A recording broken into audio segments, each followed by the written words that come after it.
This is a testimony of Lydia. She passes away during an Easter outreach mission. In heaven, Jesus personally calls her by name, just as he did with Mary Magdalene at the tomb. He shares the heavenly perspective of Easter and the rejoicing that takes place in heaven each year as souls remember his resurrection. Jesus explains that each Easter is a call to awaken hearts, not a religious holiday. Lydia returns with a burning message to share with the church. Before we continue, please let me know where you're listening from. It would be nice to feel closer, even if we're physically apart. Also, don't forget to like. It will help this video to reach so many people who need to listen to this testimony. And leave a comment. My name is Lydia Thomas, and I never imagined that my journey of faith would lead me through death itself. I grew up in a quiet town, where faith was not just something we spoke of in church, but something I held tightly in my private battles.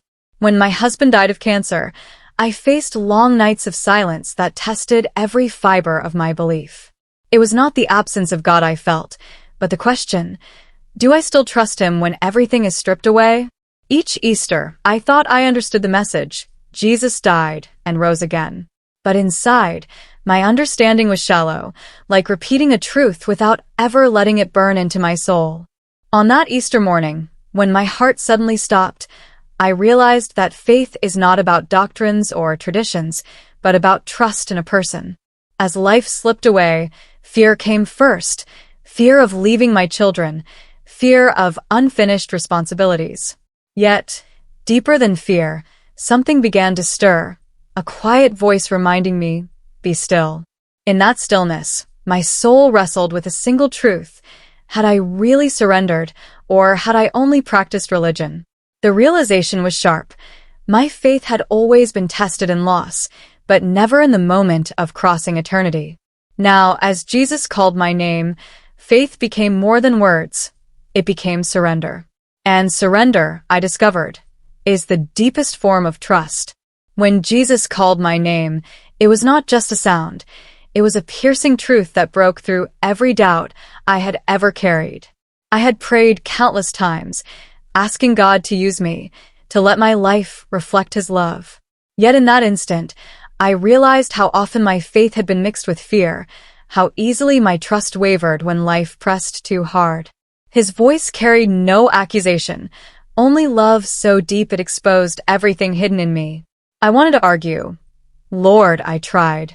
I sang, I served, I raised my children in your name. But as his presence surrounded me, I knew this was never about what I had done. It was about who I trusted in my weakness. My mind raced back to all the times I cried alone, wondering if my prayers mattered. In that moment, I saw them differently. Not wasted words, but threads of light weaving into eternity. Then he spoke again. Many celebrate Easter, but few understand it. They see it as tradition, but I call it a day of awakening. Lydia, you have loved me well, but I need you to return and remind them. His words struck me like fire, yet they were tender. I felt both unworthy and chosen. The weight of his mission pressed against my soul, and I whispered, but Lord, I am small. My voice is weak. Who will listen? He answered with a calm certainty that silenced my fear. Tell them I called you by name. Tell them I am still calling theirs. In that moment, faith became more than survival, it became a commission. I understood Easter not as a yearly event, but as a living invitation for hearts to awaken. And though part of me longed to stay in his presence forever, I knew my story was not finished. My faith was about to become my testimony, and my testimony would become a spark for others to return to the cross. I awoke with the weight of his words still burning in my heart. The hospital room felt small compared to the vastness of his presence, yet I carried within me something greater than fear. Purpose. For years, I thought faith was measured by endurance, how well I survived hardship, how strongly I held on when life broke me. But now, I knew faith was measured by surrender and by the courage to speak when silence felt safer. As I recovered, I couldn't escape the echo of his command. Tell them. Every prayer, every breath, became a reminder that I had been given another chance not for myself, but for those who had forgotten the cross. I wrestled with doubt. Will they believe me? Will they think this was only a dream? But the fire in my soul refused to let me stay silent. Each time I closed my eyes, I still heard his voice calling names, not just mine, but countless others. When I stood again before my church, my knees trembled, not from weakness, but from awe. I looked into their faces, people I had known for years, and realized how many hearts were weary, distracted, or numb. My words were not polished, my voice cracked with tears, but the message was clear. Easter is not tradition. It is awakening. Jesus is still calling your name. A holy silence filled the room, and in that silence, I saw what revival truly looked like. Not noise, not spectacle, but hearts turning back to Him. Friend, if you are hearing this testimony, know that it is not by chance. Just as He called me, He is calling you. Don't wait for another Easter to pass you by. Don't settle for tradition when He offers transformation. He is still whispering, "Be still, and know that I am God." Before you leave, I invite you, share your thoughts in the comments. Declare your faith, and may your words be a prayer that draws His protection over your life. After that day, my life could no longer return to normal. I walked through familiar streets, greeted familiar faces, yet everything seemed different, clearer, sharper, filled with eternal weight.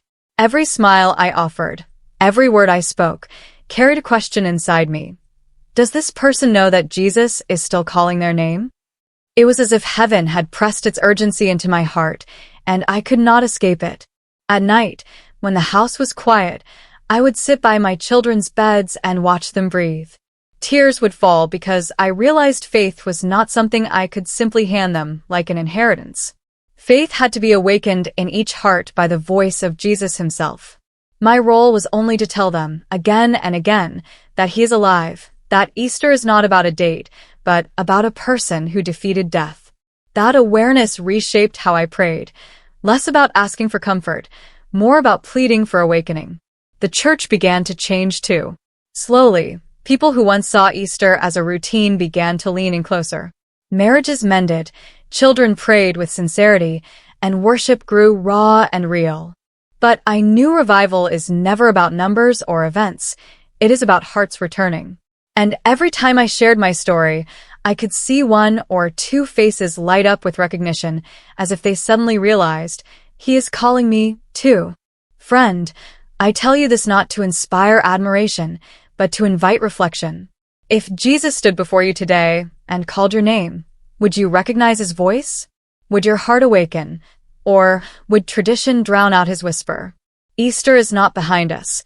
It is alive in this very moment. If this testimony stirred something in you, do not let it fade. Write it in the comments, confess with your own words, and let that confession be the doorway for His shelter to cover your life.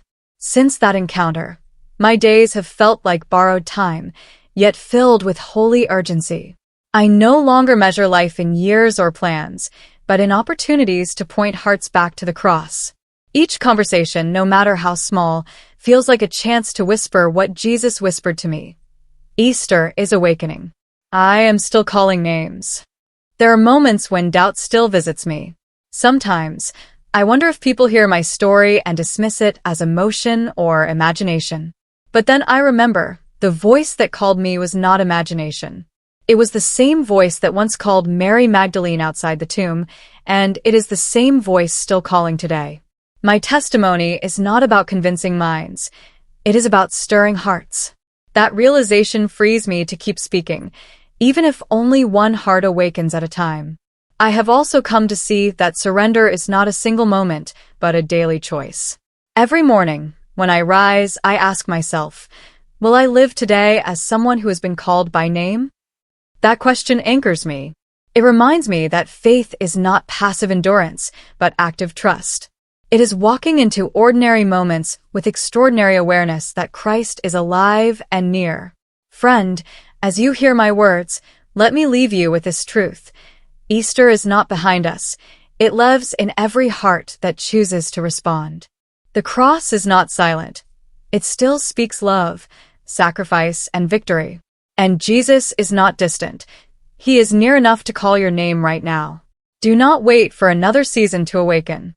This moment can be your resurrection, the day your faith shifts from tradition to transformation.